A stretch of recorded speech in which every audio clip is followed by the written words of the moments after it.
NDTV network के सारे दर्शकों का स्वागत है।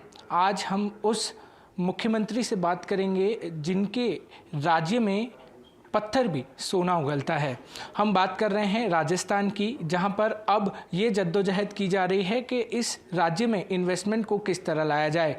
राजस्थान के मुख्यमंत्री भजनलाल शर्मा जी हमारे साथ हैं। सर, बहुत बहुत स्वागत है। पहले तो बहुत बहुत शुक्रिया आपका कि आपने एनडीटीवी नेटवर्क को आपका समय दिया। सर, आपको बहुत बहुत धन्यवाद। सर, सबसे महत्वपूर्ण है राइजिंग राजस्थान समिट की शुरुआत आपने की है, जो कि दिसंबर में होनी है। उससे पहले मुंबई, जो कि आर्थिक राजधानी मानी जाती है देश की, वहाँ से आपने किक स्टार्ट किया है। सर, क्या कुछ पूरी चीज़ें हैं, और एक सरप्राइज़ भी आपने दिया है, आईएएस ऑफिसर की नियुक्ति करने जा रहे हैं आप, उसके बारे में थोड़ा सा संक्षेप में बताएं सर। देखिए, कल मुंबई में हमारा रोड शो था। लगभग 4.5 लाख करोड़ रुपए के MOU यहाँ हुए हैं। मुंबई औद्योगिक राजधानी है, आर्थिक राजधानी है। राजस्थान के काफ़ी लोग यहाँ रहते भी हैं, काम करते हैं। मैं उन सभी को निमंत्रण देने के लिए यहाँ आया हूँ, न्योता देने के लिए कि वो आएँ। राजस्थान में बहुत अपार संभावना है, चाहे वो खनिज के क्षेत्र में हो, चाहे वो पर्यटन के क्षेत्र में हो, ऑटोमोबाइल के क्षेत्र में हो, टेक्सटाइल के क्षेत्र में हो, बहुत अपार संभावना है। और कल जो मैंने देखा है, सोलर से लेकर के कई क्षेत्रों में लोगों का जो मन और उत्साह है, मुझे देखने को मिला है। और सर, मुंबई से आपने रोड शो की शुरुआत कर ली है। आपका विज़न जो है वो अब पूरा देश समझ रहा है कि किस विज़न से आप आए हैं। रोड शो की शुरुआत मुंबई से की है सर, और कौन से राज्य में आप जो है वो टारगेट लेके चल रहे हैं कि यहाँ रोड शो करना बेहद ज़रूरी है, और क्या आउटकम पे आप नज़र गड़ाए हुए हैं? क्योंकि लोग कहते हैं कि राजस्थान का विज़न जो है वो बहुत ज़्यादा चेंज हुआ है आप जब से मुख्यमंत्री बने हैं। तो सर, किन किन राज्यों में ये रोड शो जाएगा और किस तरीके से आप चीज़ें करेंगे? देखिए, राज्यों में तो हम सभी जगह जाएंगे। कहीं हमारी टीम जाएगी तो कहीं मुझे जाना है, कहीं हमारे मंत्री जाएंगे। लेकिन लगभग दुनिया की 25 कंट्रियों में भी हमारा संपर्क है, और उसके लिए भी हमने हमारे IASओं की टीम वहाँ लगाई है कि जो उनसे लगातार संपर्क करेंगे। और हमारा बाहर जाने का भी कार्यक्रम है, जहाँ से हमें लोगों का उत्साह दिख रहा है और लोग हमें ऐसे लग रहे हैं कि वहाँ से आने वाले हैं। वहाँ स्वयं भी हम जाने वाले हैं और हमारी टीम भी वहाँ जाने वाली है। राजस्थान के अंदर, जैसा मैंने कहा, कि बहुत संभावनाएं हैं। बड़ा भूभाग वाला क्षेत्रफल है। वहाँ के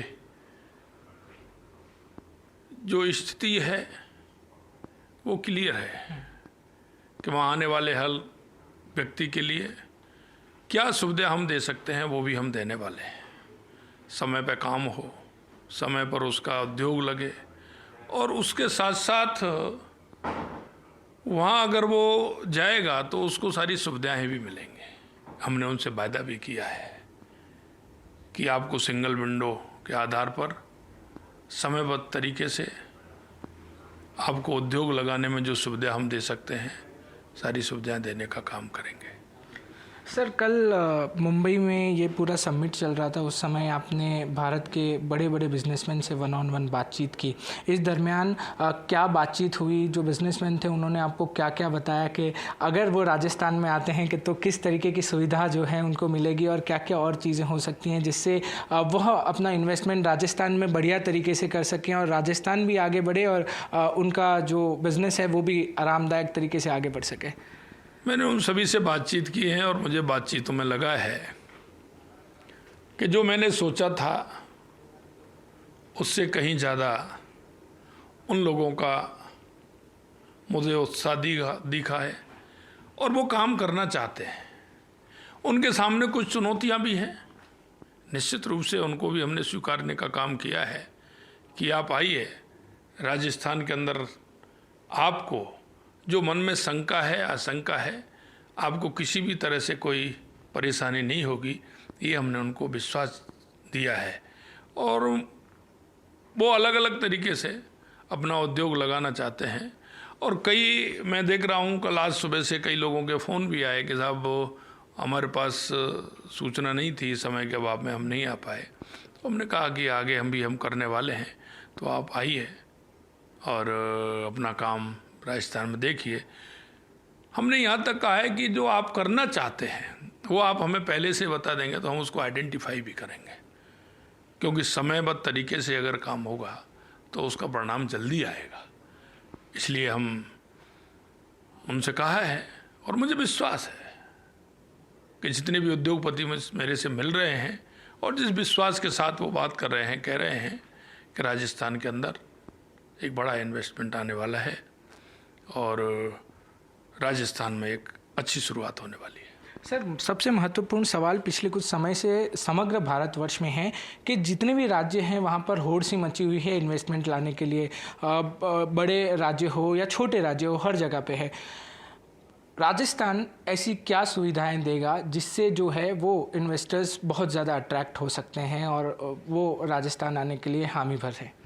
देखिए, राजस्थान में कई संभावनाएं, जैसा मैंने आपको बताया। हमारे पास सूर्य भगवान की कृपा है, हमारे पास ज़मीन भी है, हमारे पास हर क्षेत्र का खनन भी है, ऑटोमोबाइल में भी हम हैं, और सबसे बड़ी बात है वो पर्यटन के क्षेत्र में बहुत अपार संभावना है। तो हम कह सकते हैं कि राजस्थान के लिए ये संभावना ही राजस्थान को आगे बढ़ाने का काम करेंगे। सर, इसी मुद्दे पर एक और सवाल है कि राजस्थान की धरती हमेशा से जो है अपने कल्चर के लिए जानी गई है, वहीं टूरिज़्म जो है एक मुख्य चीज़ रही है, उस पर किस तरीके से फोकस रहेगा? क्योंकि अभी आपने कहा कि पर्यटन पे हम लोग ज़्यादा फोकस करेंगे। सर, क्या क्या आपकी सरकार वहाँ पे बदलाव करने की चीज़ें कर रही हैं? क्योंकि सुरक्षा जो होती है वो सबसे महत्वपूर्ण होती है जब आप टूरिज़्म की बात करते हैं। क्या ऐसी चीज़ें हैं जिस पर राजस्थान सरकार फोकस कर रही है टूरिज़्म के सेक्टर में? देखिए, सबसे बड़ी आपने कहा कि लॉ एंड ऑर्डर की है। निश्चित रूप से राजस्थान के अंदर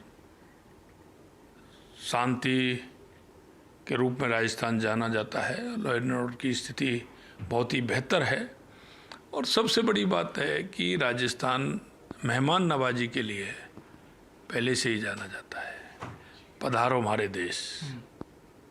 और जो राजस्थान के लोग जिससे आने वाले हर व्यक्ति का स्वागत और सत्कार करते हैं, निश्चित रूप से पर्यटन के क्षेत्र में बहुत बड़ी संभावना है।